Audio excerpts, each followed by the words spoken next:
दोस्तों, आज हम बात करने वाले हैं एक ऐसी घटना के बारे में जो सुनने में ही दिल दहलाने वाली है।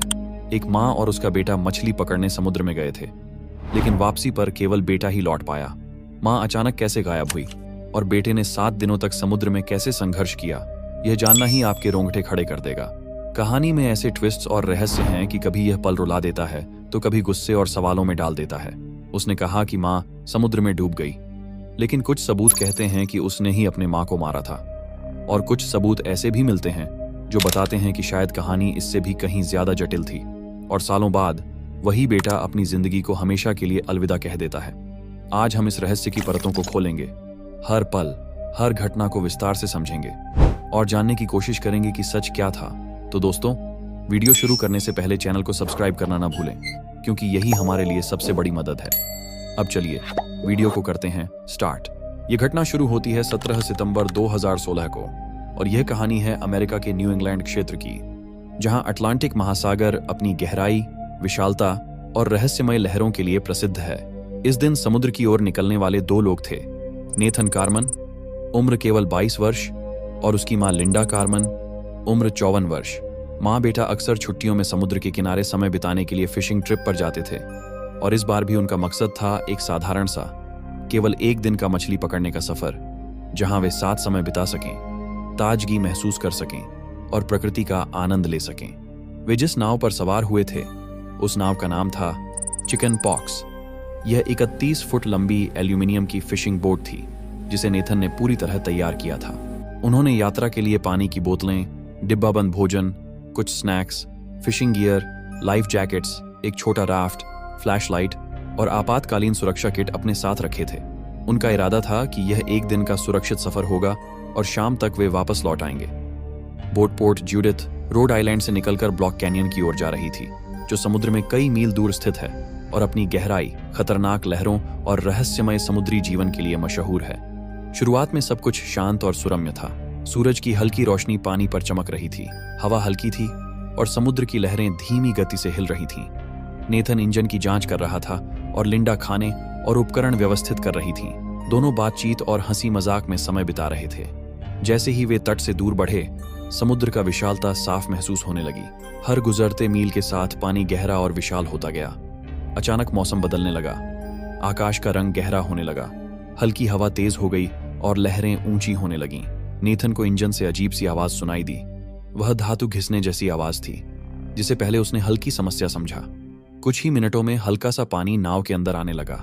नेथन ने पंप चालू किया, लेकिन लहरें लगातार बढ़ती गईं। शाम तक लहरें और उग्र हो गईं। नाव के नीचे का हिस्सा तेजी से पानी से भरने लगा और इंजन पूरी तरह बंद हो गया। चारों ओर अंधेरा फैल गया और समुद्र की गर्जना डरावनी लगने लगी। लिंडा घबराकर राफ्ट निकालने लगी और नेथन ने उसे फुलाया। जैसे ही राफ्ट तैयार हुई, समुद्र की एक विशाल लहर नाव पर गिरी। चिकन पॉक्स का पिछला हिस्सा झुक गया। सामान और मछली पकड़ने के उपकरण बहने लगे। नेथन ने पूरी ताकत से राफ्ट पकड़ ली और उस पर चढ़ गया, और तभी लिंडा समुद्र की लहरों में फंस गई। पानी ने उनके पैरों को पकड़ लिया और वह धीरे धीरे नीचे की ओर खींचती गई। नेथन ने उनका हाथ पकड़ने की कोशिश की, लेकिन लहरें बहुत तेज थीं। देखते ही देखते वह समुद्र में खो गई और उसकी मौजूदगी पूरी तरह गायब हो गई। नेथन अकेला एक छोटे राफ्ट पर, चारों ओर केवल पानी, ठंडी हवाएं और अनंत अंधेरा देखकर डर और अकेलेपन का सामना कर रहा था। ये पहला दिन था जब एक साधारण फिशिंग ट्रिप अचानक मृत्यु, रहस्य और अनिश्चित भविष्य में बदल गई। ये वही पल था जहां से नेथन का कठिन और अकेला संघर्ष शुरू हुआ। नेथन कार्मन जब अपनी जीवन रक्षक राफ्ट में समुद्र के बीचों बीच था, तब उसने चारों ओर फैलते असीम पानी, उठती लहरों और ठंडी हवाओं को देखा। उसने देखा कि उसकी नाव पूरी तरह डूब चुकी थी और अब वह पूरी तरह अकेला था। नेथन ने अपने मन को समुद्र में डूबता हुआ देखा और इस दृश्य ने उसे पहले ही तोड़ दिया। उसे यह नहीं पता था कि अब उसे लगभग 7 दिन तक अकेले समुद्र में जीवित रहना होगा। पहले दिन नेथन ने चारों ओर तैरते हुए कम योग्य लेकिन उपयोगी सामान को अपनी राफ्ट तक खींचा। इसमें पानी की बोतलें, डिब्बाबंद खाना और एक चाकू शामिल थे। उसने हर वस्तु को सावधानी से राफ्ट में रखा ताकि उसे लंबे समय तक पर्याप्त भोजन और पानी मिल सके। पहले दिन नेथन ने भोजन और पानी को छोटे हिस्सों में लिया ताकि यह लंबे समय तक पर्याप्त रहे। दिन भर लहरों और हवाओं के बीच बैठकर उसने स्थिति को समझने और अपने आप को स्थिर रखने की कोशिश की। दूसरा दिन, बचा हुआ खाना और पानी उसने छोटे हिस्सों में लिया। हर घूंट पानी और छोटे हिस्सों में खाना खाकर उसने अपनी ताकत बनाए रखी। दिन रात समुद्र के बीच अकेले रहना, ठंडी हवाओं में कंप कंपाना और भूख प्यास के बीच खुद को नियंत्रित करना उसे सीखना पड़ा। वह लगातार चारों ओर फैलते समुद्र और उठती लहरों में अपनी राफ्ट को संतुलित करता रहा। रात में ठंड इतनी बढ़ गई कि उसने अपने शरीर को ढककर बचाने की कोशिश की। तीसरा दिन, सूरज की धूप में थोड़ी राहत मिली। राफ्ट की छत के नीचे बैठकर बचा हुआ भोजन छोटे हिस्सों में खाया, पानी केवल छोटे घूंटों में लिया। दिन भर समुद्र की विशालता और अकेलेपन के बीच नेथन को अपनी सूझबूझ और संयम पर भरोसा करना पड़ा।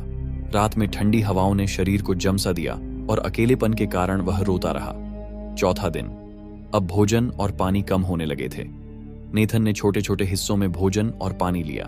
ठंडी हवाओं और लगातार उठती लहरों में उसने खुद को स्थिर रखने के लिए पूरी ताकत लगाई।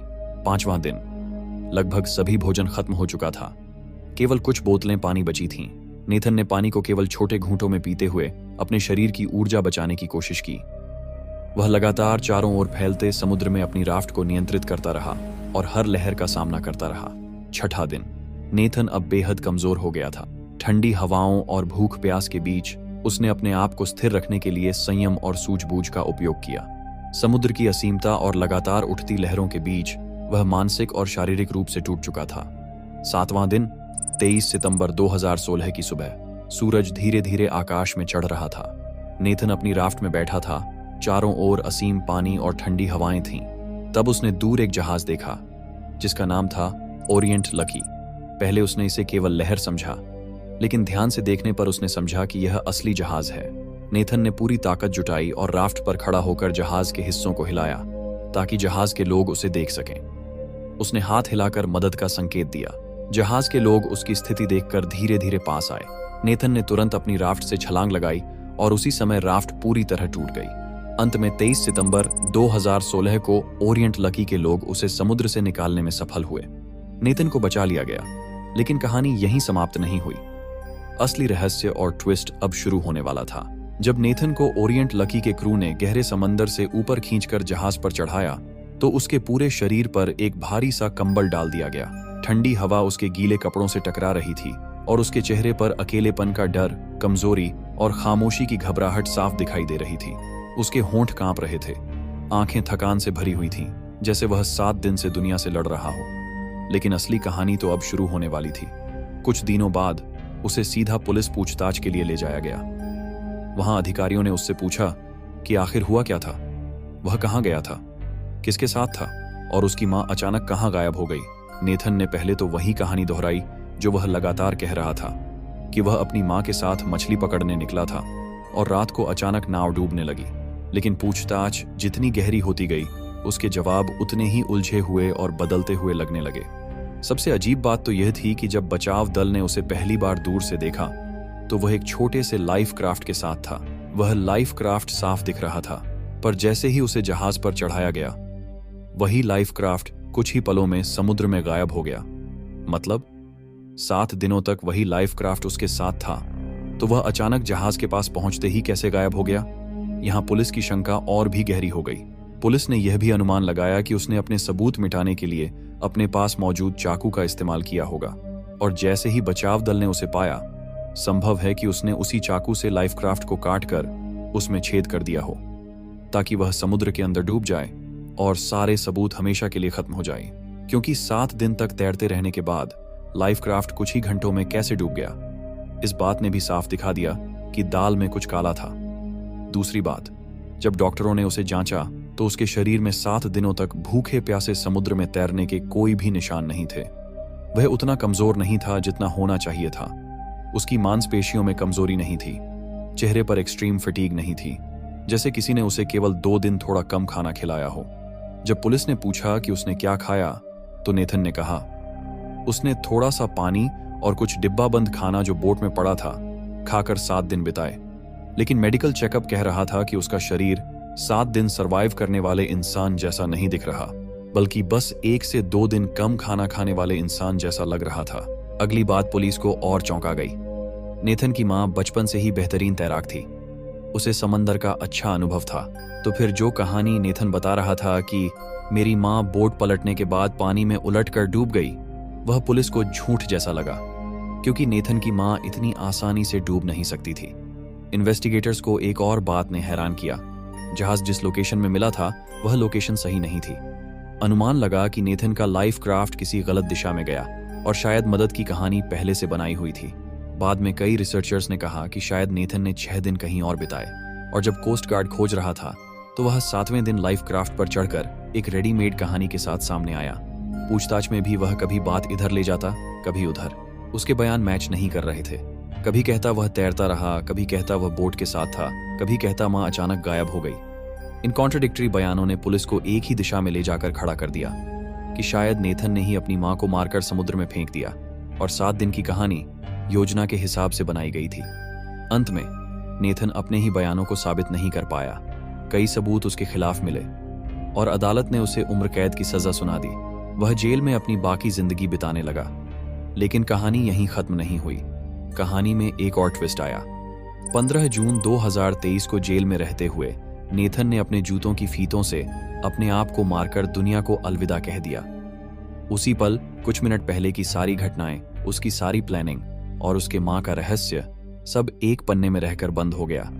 अब एक आखिरी सवाल बाकी रह जाता है, क्या वाकई नेथन सच में वही था जो वह खुद को बताता रहा? क्या वह 7 दिन की कहानी सचमुच उसकी मजबूरी थी या फिर उसकी अपनी ही मां के गायब होने की एक सोची समझी तैयारी?